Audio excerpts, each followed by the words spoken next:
Good day, Trinity family. I trust you're all doing well. If you've been following the videos that I've been producing, I've been talking about the family. And today I want to talk about family unity. A family is a close knit unit and should be a close knit unit. There should be a sense of unity in the family. And a family should also function as a team with everyone doing their part for mutual benefit. And family unity is something that needs to be worked on and it needs to be maintained. It ought to be nurtured. By the way, we're talking about our physical families, uh, our biological families, but you could take some of the stuff that I've been talking about and apply it to your spiritual family or our church family, our brothers and sisters in Christ. But today, I want to give you some ideas for building family unity or family camaraderie. So I hope this will be very practical for you today. And I want to give 10 tips, if you will. You always have to give 10, right? It can't be less than 10, it can't be more than 10. But I want to give 10 practical ideas for forming family camaraderie. These are in no particular order, and I don't intend for this to be long. And actually, I'd like you to hang on to the very end. And when you finish, what I'd like you to do is type in the comments maybe some of your own ideas so you can share in some practical ideas to build family unity and camaraderie. So here's my 10, and then in the end, please do that. Add some of your own. I think we can get ideas from each other and learn from each other on this. So number one, play together. Make time as a family to have fun. We get so busy that it's so easy to just neglect time with one another. And maybe one of the blessings that comes out of what we're experiencing right now is that the family's home a little bit more. There's probably some downside to that with dads and moms trying to work from home and the children being there. That's complicated, but we have more time and spend time with each other and have a fun time with each other. Have a family fun night.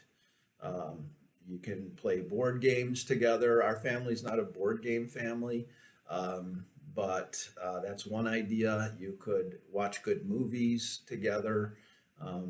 My dad instilled in me a love for the outdoors. That's how we spent time together as a family. We did a lot of camping, but we also did just getting outside, going places, seeing things. So that could be done all year long, but we definitely did a lot of camping in the summer months. But I decided that, one, because I loved that kind of thing, but I decided that's something that I would do with my family. And so we have spent a lot of time together outdoors that usually involves walking in the woods or going on hikes. And I actually use an app called All Trails, maybe you've heard of that, to find new locations, new places. I also Google a lot. I've Googled things like waterfalls in Vermont and then look them up where they're at. And if we have a full Saturday, we can go out and see some of those sites. Something recently I've done, I did it last year too, but Googled covered bridges in Vermont. And we hit 3 this past Saturday, just very quickly, going to 3 that were about 7 to 10 miles apart. And so those things are fun. You'll find that these will become traditions that will pass down to your children and grandchildren. I see my son and daughter that are home with us past summer when their mom and I were working during the day and they had time off, they would just go out on their own and do that kind of thing. I've seen my son Kyle, who's married and has a little boy. They go out and they explore outdoors. So play together, have fun together as a family. Whether it's once a week or if that's not possible, once a month, where you have a family date and you just spend time together. Number two, support one another's interests. Um, have your children support each other. God made them differently, and maybe they excel in different areas, but they should go to each other's games, go to each other's school programs, different school events, whatever their interests are. Um, have them share in those interests and encourage each other in those things. Number three, celebrate achievements and compliment the character qualities that led to those achievements. Um, and this will help develop character. I tried as a parent that, yes, I would compliment them for their success, but I tried more to compliment them for the character qualities that went into achieving success. So, trying to praise my children for diligence and hard work. And they say you get what you honor.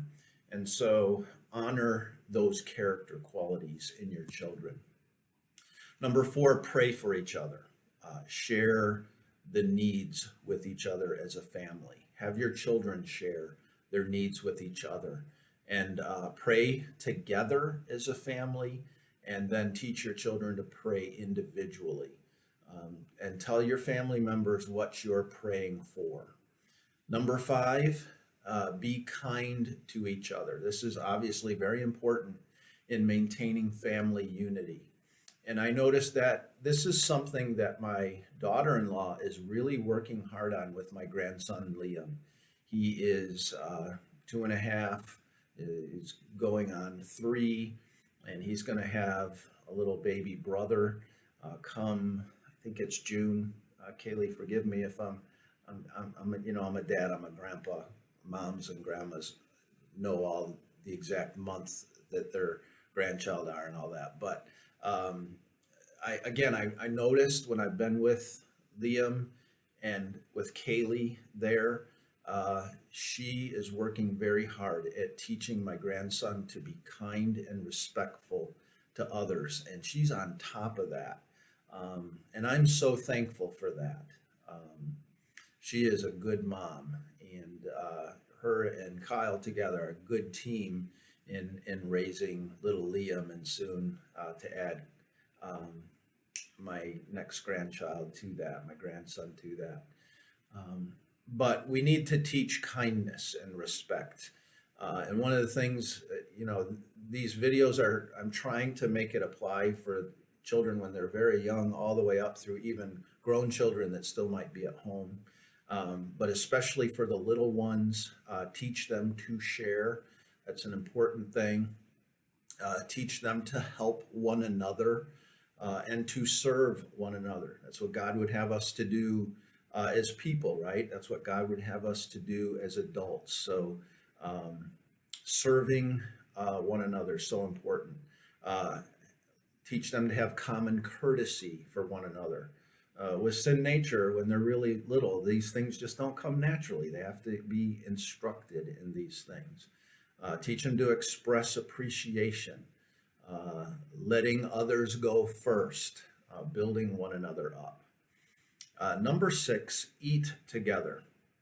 In our modern culture, it seems to me like families are less and less eating a meal together. And I know, again, that has to do with different schedules and the busyness of life, but really spending time together eating as a family, I think, is a very important time. There's a lot of good discussion that can take place during eating time. And so ask your children questions. Ask them about their school day. Ask them about the youth group. Ask them what was the best part of your day today? What are some things that you're challenged with right now? And see if you can get them to open up, and you'll learn quite a bit and enjoy that time too. Let that be a humorous time around the table. Just enjoy one another while you eat together. Number 7, respect each other's individual personalities. I think it's amazing. Dana and I have 3 children, and they are completely different. Um, there are very few things that they have in common. Um, we could go through personality and different abilities, um, and things like that. But you think, they have the same genes, they're raised in the same home, they go to the same school, they have the same influences in their life, but yet they're so different. And we ought to respect those individual differences. Some people are just born talking and commanding a room, and they just grab everybody's attention. And others are quiet, they're thoughtful, they're observant, they're a little reserved. You have the extroverts and the introverts, but learn to appreciate one another as different family members. All of those qualities are wonderful in their way. Accept the different personalities of the family. Acknowledge the good parts of each one and let everyone be themselves without judgment. Number 8, work together. I think this is very important, and teaching the little ones at an early age to work. So teamwork is often built during hard work, just as character is built through adversity. So do work together. Do yard work together. And I know, Mom and Dad, sometimes you say it ends up being more work for me when I got the little one out there. But you know what? It's just part of teaching them. Sure, it is more work for you, but hopefully as they get older, they can start to do some of those tasks. It was funny, I had a friend in college, and he talked about how when he came home his freshman year for Christmas, he noticed there was a brand new big snowblower in the garage.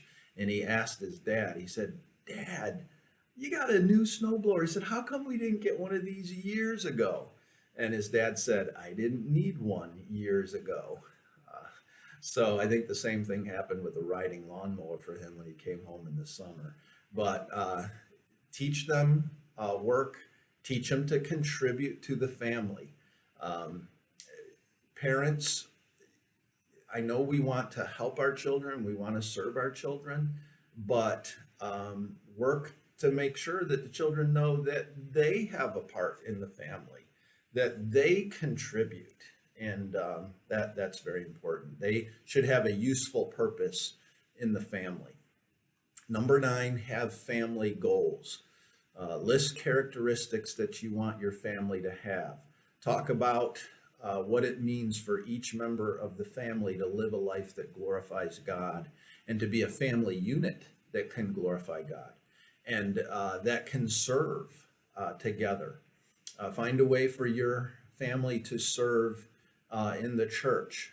We were in Maine years ago when my kids were much younger, and just like most churches, you have rooms that are used for multiple purposes. We had a small Christian school, and during the weekdays, every room was used for school, but then they had to be converted for Sunday school classes every Sunday. And that was one of the ways my boys served our church. They would make that transition from school to weekend church and then weekend back to school. And so find a way that your family can serve the church community. Under this idea of having family goals, have family meetings maybe. Develop a family creed. We didn't do that as a family, but that might be a good thing to do as well. And then number 10, just very generally, just love one another. Make sure your home is a very loving home, and that every member knows that they're loved. And so that just some practical tips on how to develop family unity and family camaraderie, and that takes deliberate intention And if we don't work on those things, we won't have it. And there's certainly a lot of things that can harm family unity. And so attack those things. Don't let that happen to your family. So, how does your family create a strong bond of unity? I'm sure you have a little list that you could make, but maybe in the comments section, just give one thing that your family has done that's allowed you to spend time with each other and where you've enjoyed one another and fellowship, and maybe the sharing of those ideas will help us. We can bring some new things into our family. So would you do that? Would you take just a few minutes when I end this video? And I think it'll be neat to see that. Well, that's my time, and I hope this is encouraging to you and helpful to you as well.